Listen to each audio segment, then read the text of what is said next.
Ноември е бил най-тежкият месец за украинската армия от близо 2 години. Украйна е изгубила територия с площ 1200 квадратни километра.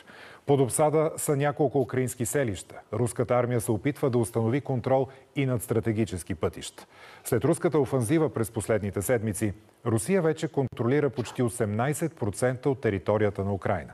Американският държавен секретар Антони Блинкен заяви, че Киев трябва да вземе решение за допълнителна военна мобилизация. За дилемата, в която живеят младежите в Украйна, от Биляна Бонева. Това не е виртуална реалност, не е и игра.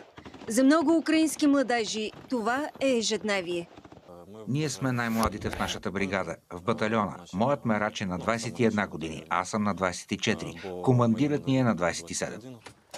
Войната отдавна е заличила безгрижието на младостта им. Най-тежката